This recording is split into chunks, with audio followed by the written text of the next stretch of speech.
देखिए हर खबर यहीं पर। सब्सक्राइब कीजिए TV9 भारतवर्ष।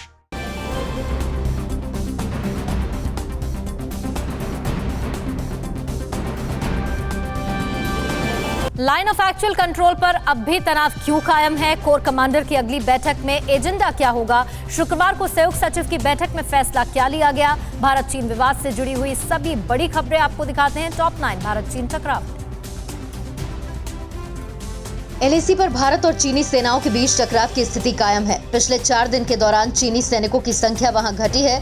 कुछ उपग्रह तस्वीरों से वाहनों एवं तंबुओं के हटने के भी सबूत है, लेकिन इसके बावजूद चीनी सैनिक फिंगर 4 इलाके पर काबिज हैं। भारत चाहता है कि चीनी सैनिक पीछे जाएं और 5 मई से पूर्व की स्थिति बहाल हो। इस बीच भारत चीन के बीच एक दूसरे की भावनाओं का सम्मान करते हुए विवादों के निपटारे पर जोर दिया गया। शुक्रवार को दोनों देशों के विदेश मंत्रालय के संयुक्त सचिव सत्र की बातचीत में इस बात पर सहमति जताई गई। भारत चीन बॉर्डर अफेयर्स कोऑर्डिनेशन मैकेनिज्म के तहत ये बातचीत हुई।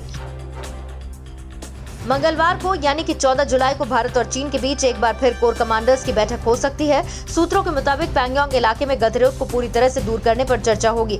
पैंगोंग इलाके में चीन फिंगर 4 इलाके तक आ चुका है, जबकि फिंगर 8 तक के इलाके पर भारत का दावा है और भारतीय सेना वहां पेट्रोलिंग भी करती रही है। कोर कमांडर के चौथे दौर की बातचीत होगी। सीमा पर भारत चीन के बीच चल रहे टकराव को लेकर रक्षा मंत्री राजनाथ सिंह ने chief of defence staff Bipin Rawat और तीनों सेनाओं के प्रमुखों से मुलाकात की। बैठक में पूर्वी लद्दाख में LAC की सुरक्षा हालात पर चर्चा की गई। बैठक में तय हुआ कि भारत चीन के बीच टकराव कम करने के लिए वार्ता जारी रहेगी।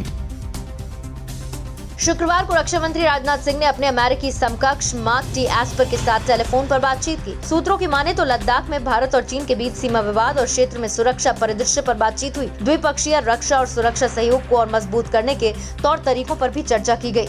आपको बता दें कि अमेरिका हमेशा से LAC पर भारत के रुख का समर्थन करता रहा है। उधर चीन को घेरने के लिए अमेरिका भारत के साथ साथ ब्रिटेन, जापान और ऑस्ट्रेलिया जैसे शक्तिशाली देशों को एक मंच पर लाने की कोशिश में जुटा है। अमेरिका पहले ही दक्षिण चीन सागर में पेट्रोलिंग के लिए भारत को कहता रहा है। ऐसे में अगर LAC पर चीन ने अपने रुख में बदलाव नहीं किया तो दक्षिण चीन सागर में भी चीन को भारत से टक्कर मिल सकती है, क्योंकि भारत दक्षिणी चीन सागर को एक न्यूट्रल जगह मानता रहा है। भारत मानता है कि ये न्यूट्रलिटी कायम रहनी चाहिए और ये किसी भी देश का समुद्र नहीं है। बॉर्डर से लेकर व्यापार तक में भारत के कड़े रुख के बाद चीन पूरी तरह से बैकफुट पर है। शुक्रवार को भारत में चीन के राजदूत सान वेडोंग ने वीडियो संदेश जारी कर दोस्ताना रिश्ते की दुहाई दी। वेडोंग ने कहा कि दोनों देशों के बीच कोई दुश्मन नहीं है, बल्कि हमारे तो मित्रता के संबंध हैं। सीमा पर तनाव को लेकर राजदूत ने कहा कि दोनों में कोई भी देश नहीं चाहता कि ऐसा होगा। राजदूत ने कोरोना संकट से निपटने के लिए भारत चीन को मिलकर काम करने की बात की। अंतरिक्ष तकनीक में भारत का मुकाबला करने का सपना देखने वाले ड्रैगन को बड़ा झटका लगा है। शुक्रवार को ठोस ईंधन से चलने वाला रॉकेट कुआईझाओ 11 फेल हो गया। चीनी अधिकारियों ने कहा कि रॉकेट के फेल होने के कारणों का पता लगाया जा रहा है। चीन ने कम पैसे में अंतरिक्ष में उपग्रह भेजने के लिए ये सैटेलाइट डिजाइन किया है। सीमा पर तनाव के बीच सूरत के हीरा कारोबारियों ने भी चीन और हांगकांग को पॉलिश हीरा एक्सपोर्ट करने से मनाही कर दी। व्यापारियों का कहना है कि कुल निर्यात का 42% इन देशों में जाता है, लेकिन जहां राष्ट्रहित की बात होगी तो व्यापार बाद में, देश हित पहले।